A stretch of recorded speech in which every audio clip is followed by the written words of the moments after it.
நம்ம அதை எப்போதும் கீழே விழுறோம், தடுமாறுறோம். எழுவதற்காக தாங்க. நீங்க 100 தடவை கீழே விழுறீங்களா, 100 தடவையும் அந்த பூமாதேவி உங்களுக்கு கை தூக்கி தான் கொடுக்குறது. எந்திரிக்கிறீங்க இல்லையா, அது ஒரு நம்பிக்கை தானே. இந்த பொழுது இன்னைக்கு போய் படுக்கிற பொழுதே நீங்க அப்படியே நொந்து நூலாகி அப்படியே இது வாழ்க்கையா அப்படின்னு சொல்லிதான் படுக்கிறீங்க. இந்த நிகழ்ச்சியை கேட்டுக்கொண்டு இருக்கக்கூடிய எல்லாருக்கும் வணக்கத்தையும் வாழ்த்துக்களையும் கூறிக்கொண்டு, உங்கள் மனதுல சூழ்நிலைகள் கரக்கமான சூழ்நிலை இருந்தா அப்படியே நீங்க வாங்க, வெளியில வாங்க. அந்த சூழ்நிலையில இருந்து பாருங்க, விடியாத இரவு எங்கேயுமே கிடையாதுங்க, வடியாத வெள்ளம் எங்கேயுமே கிடையாது, முடியாத துக்கம் எங்கேயுமே இருக்காது. இன்னைக்கு இவ்வளவு கஷ்டம் இருக்கலாம், கஷ்டமா இருக்கலாம், பிள்ளைகளோட வேலை உத்தியோகம் அல்லது ரொம்ப வேண்டப்பட்டவர்களை நம்ம பிரிஞ்சிருக்கலாம். எதுவாக இருந்தாலும் எதுவுமே நிரந்தரம் கிடையாதுங்க. இதுவும் கடந்து போகும் இல்லைங்க, எதுவும் கடந்து போகுங்க.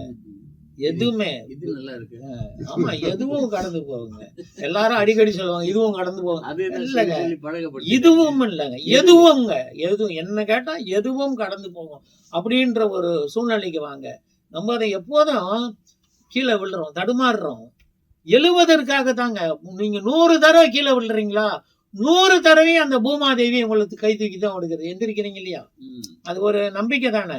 இந்த பொழுது இன்னைக்கு போய் படுக்கிற பொழுதே நீங்க அப்படியே நொந்து நூலாகி அப்படியே இது வாழ்க்கையா அப்படின்னு சொல்லிதான் படுக்கிறீங்க. ஆனா பொழுது வெடிந்து எழுந்த உடனே பறவைகளோட சப்தம், சூரிய பகவானோட தரிசனம் எல்லாம் பார்த்த உடனே மனசுக்கு ஒரு இதமாக இருக்கின்றது இல்லையா.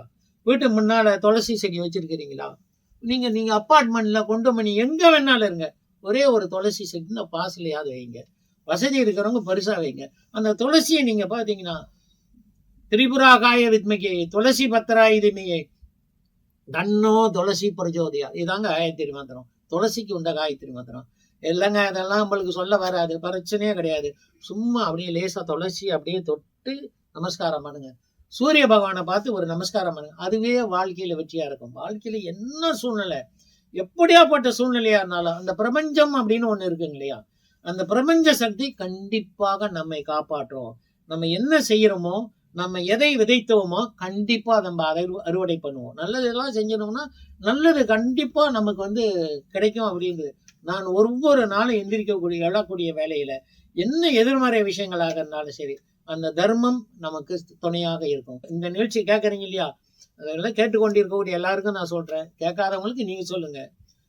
நம்ம செய்த தர்மங்கள் கண்டிப்பாக நம்மளை காப்பாற்றும். ஏன்னா இந்த பிரபஞ்சத்தினுடைய இயக்கம் அப்படிதான் இருக்கிறது. வீட்டுல நல்ல சூழ்நிலைகளை உருவாக்குங்க. வீட்டுல உடைந்த பொருட்கள், கண்ணாடி, உடைந்து போன அலமாரி, உபயோகப்படுத்தாத காலணிகள், உபயோகப்படுத்தாத எல்லாத்தையும் அப்புறப்படுத்துங்க.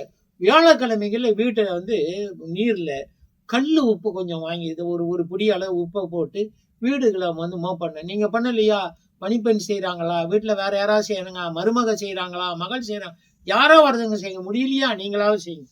அந்த விளக்குகள் வீட்டுல பிரகாசமாக எரியட்டும், வீட்டுல நறுமணம் இருக்கட்டும், வீடு சுபிட்சமாக இருக்கட்டும். அதாவது நம்பிக்கை தாங்க மனிதனோட வாழ்க்கை. இந்த நம்பிக்கை, பிழைப்போம் என்ற நம்பிக்கை இருக்கக்கூடியவன் கடல்ல விழுந்தாலும் அவன் கண்டிப்பாக நீந்த கற்றுக்கொள்கிறானுங்க. கண்ணதாசன் சொன்னது, நம்பிக்கை தான் மனிதனோட வாழ்க்கை. அதனால உங்க வாழ்க்கையில எவ்வளவு சிரமங்கள் இருக்கலாம். நீங்க வியாபாரத்தோட தோற்றவர்களா இருக்கலாம், விற்பனை பகுதி முகவர்களா இருக்கலாம். நான் இன்சூரன்ஸ் கொடி கட்டி பறந்தாள், போச்சு அது போச்சு, எதுவுமே நடக்கலை இல்லைங்க. ஒரு நாளைக்கு எல்லாமே சரியாக வரும். உங்களுடைய காலங்கள் நேரங்கள் உங்களுக்கு சரியாக வரக்கூடிய காலகட்டத்தில் அனைத்தும் உங்களுக்கு சாதகமாக மாறிவிடும். இது பிரபஞ்சத்தினுடைய நியதிங்க. பிரபஞ்சம்னா எல்லாரும் கேட்பாங்க, அதுக்கு தனியா போய் கோஷம் எடுக்கணுமா, எல்லாரும் கேட்பாங்க. பிரபஞ்சத்துக்கிட்ட எப்படிங்க பேசுறது, பிரபஞ்சத்துக்கிட்ட பேச முடியுமான்னு. பிரபஞ்சம்ன்றது தெய்வங்க. நீங்க சும்மா கையெடுத்து அப்படியே நீங்க வேண்டி நடப்பது எல்லாம் நலமாக நடக்க வேண்டும், எனக்கு சிறப்பாக இருக்க வேண்டும்.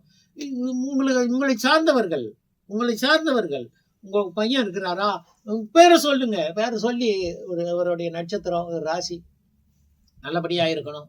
வாழ்க்கையில இந்த கடைசி காலகட்டத்தில் வாழ்ந்து கொண்டிருக்கின்றேன். என்னுடைய மறைவு அப்படின்றது எந்த விதமான எதிர்மறையான சூழ்நிலைகள் இல்லாம, படுக்கையில இருந்தா அப்படியே ரொம்ப கஷ்டப்பட்டு இல்லாம, படுத்து அந்த படுக்கையில இந்த என்னுடைய மறைவின் பிரதி இருந்தால் ரொம்ப சோகமாக இருக்கும். இந்த மாதிரி நல்ல விஷயங்கள். எல்லாருக்கும் மரணம் ஒரு நாளைக்கு நிச்சயங்க. யாருமே வந்து பிடிச்சி இங்கேயே தொங்கிட்டு இருக்க போறது இல்லைங்க. நான் இவர் யார் எல்லாருக்கும் ஒரு நாளைக்கு அந்த மறைவு என்பது நிச்சயமாக இருக்குங்க. அது தெரிந்தவர்கள் நிறைய பேர், பல பேர் இருக்கலாம், தெரியாதவர்கள் பல பேர் இருக்கலாம். அதனால நம்பிக்கையோடு இருங்கள். கண்டிப்பாக வாழ்க்கையில உங்களுக்கு சூழ்நிலைகள் மாறி வருங்க, உங்களுக்கு சாதகமாக இருக்குங்க. சரிங்க, இதுக்கு இன்ப தகவலோட ஒரு அழகான ஒரு பேடை ஒண்ணு வச்சுக்குது, கண்ணை உருட்டிக்கிட்டே இருக்குது. சரி, இதற்கு முன்னால ஒரு சின்ன விஷயத்த பார்ப்போம். சொல்லுங்க சொல்லுங்க. இந்த கிரகணம் அப்படின்னு சொல்லி பாக்குறீங்களா? சூரிய கிரகணம், சந்திர கிரகணம், இது 2 கிரகணம் இருக்குங்க. அடுத்த வாரத்துல நான் வந்து பார்க்கும் பொழுது இந்த சூரிய கிரகணத்துக்கு என்ன மந்திரம், சந்திர கிரகணத்துக்கு என்ன மந்திரம், இப்ப என்கிட்ட இருக்கிறது இந்த நிகழ்ச்சி ரொம்ப நீளமாயிடக்கூடாதுன்னு பாக்குறோம். இந்த 2 கிரகண காலகட்டத்துல என்ன பண்ணலாம் அப்படின்றது ஒண்ணு இருக்குங்க. அதை நிறைய விஷயம் சொல்லியிருப்பாங்க. கிரகண காலகட்டத்துல கர்ப்பமா இருக்கிற பெண்கள் வெளியே போகக்கூடாது, அன்னைக்கு பூசணிக்காய் வெட்டக்கூடாது, தேங்காய் உடைக்கக்கூடாது அப்படின்லாம் சொல்றாங்க. அதுல ஏதோ நிறைய உண்மைகள் உத்தரகாலம் இருந்ததுலயும் அப்படிதான் சொல்லப்பட்டுக்கிறது.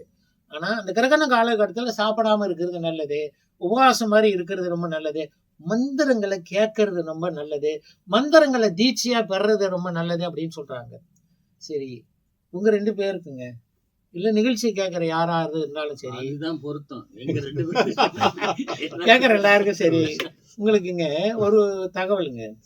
நம்ம இப்ப வந்து எல்லாம் மாடர்ன் சிவிலைசேஷன், இப்ப இந்த காலகட்டத்துல பாம்பு பூரான்லாம் பாக்குறது ரொம்ப அபூர்வமாகி போச்சு. ஆனாலும் கிரகண காலகட்டத்துல ஒரு நியதி இருக்குங்க. கிரகணம் நடக்கக்கூடிய காலகட்டத்துல இந்த பாம்பு கடிக்கும், தேல் கடிக்கும், பூரான் கடிக்கும் சொல்றாங்க இல்லையா அந்த மந்திரம். ஏன்னா கிரகணன்றது அந்த காலத்துல என்ன சொல்றாங்க, பாம்பு விழுங்குதுன்னு சொல்லுவாங்க. அப்படித்தானே சொன்னாங்க, எனக்கு அப்படிதான் சொன்னாங்க, பாம்பு வந்து கிரகத்தை முழுங்கிருண்டா அப்படின்னு. அதனால இந்த கிரகண காலகட்டத்துல இந்த விஷக்கடிக்கு உள்ள மந்திரத்தை நீங்க கற்றுக்கொள்றது, யாருக்கையாவது குரு மூலமாக உபதேசமாக பெறது கண்டிப்பாக 100% பழிக்குங்க. உங்க தாத்தா பாட்டி இருந்தா கண்டிப்பா அதை சொல்லியிருப்பாங்க. நான் அந்த மாதிரி ஒரு சூழ்நிலையா நினைச்சுங்களேன். கிரகண காலகட்டத்துல விஷக்கடி இறங்குவதற்கு, விஷத்தை முறிப்பதற்கு உண்டான மந்திரம் என்ன இருக்கிறதோ அதை கற்றுக்கொள்ளுங்கள். கிரகண காலகட்டத்துல அந்த மந்திரத்துக்கு 100% பலன் அப்படின்னு உத்தர காலாமிரத்துல சொல்லப்பட்டிருக்கிறது. அதே போல உங்க மகனுக்கு, உங்களுடைய பேரனுக்கு, உங்களுடைய பேத்திக்கு, உங்களுடைய மகளுக்கு, மகள் போல் இருக்கக்கூடிய மருமகளுக்கு யாருக்காவது நீங்க வந்து இந்த மந்திரத்தை வந்து சொல்லணுமா, ஏதாவது சில மந்திரங்கள், ஒரு பிள்ளையார் மந்திரம் இருக்கலாம், தத்புருஷாய வித்மகே மகாதேவாய தீமகே தன்னோ தந்தி பிரச்சோதியாது அப்படின்னு சொல்ல போறீங்களா, அவங்கள கூப்பிடுங்க.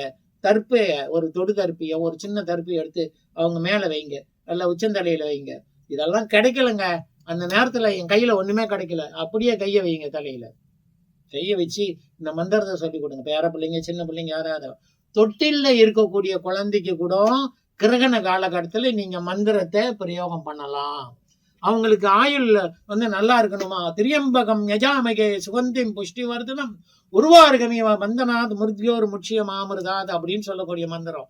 எப்படி வெள்ளரிக்காய் தன்னால உளிவிருத கொடியில பழுத்து அந்த மாதிரிதான் அவங்களோட மரணம் இருக்கணும், நல்ல நீண்ட காலம் வாழணும் அப்படின்னு சொல்ல. வீட்டுல வந்து இந்த கிரகண காலகட்டத்துல மிக சிறந்த மந்திரங்கள் ஒலிக்க செய்வதற்கு என்ன தெரியுங்களா, இப்பெல்லாம் போன்லயே பண்ணலாம், ருத்ரசமகம் பாராயணம், அது ரொம்ப நல்லது. அதே போல லட்சுமிக்கு இருக்கக்கூடிய ஸ்ரீசுக்தம், ஓம் கிரண்யவரணாம் கரணியும் சுவர்ணரஜரச்சதாம் சந்திராம் கிரண்மயீம் லட்சுமியும் ஜாதவேதோ மமாவக, இந்த மாதிரி 15 இருக்குங்க. இந்த மந்திரங்கள்லாம் அந்த வீட்டுல ஒலிச்சா அப்படியே ஆகட்டும் அப்படின்னு ததாஸ்து சொல்றது இல்லையா, அந்த தேவதைகள் உங்களுடைய வீட்டை ஆசீர்வதிக்கும். கிரகணம் முடிஞ்ச உடனே எல்லாம் ஸ்நானம் பண்ணி நீங்க என்ன பண்ணலாங்க, உங்களுடைய பித்திருக்களுக்கு தர்ப்பணம் பண்ணலாம் அப்படின்னு சொல்லி உத்தர காலாமிரத்தில் சொல்ற. பிதிர் தர்ப்பணம் அமாவாசையில பண்றோம் இல்லையா, இந்த மாதிரி கிரகண காலகட்டத்துல இந்த பிதிர் தர்ப்பணம் பண்ணலாம் அப்படின்னு சொல்லுதுங்க.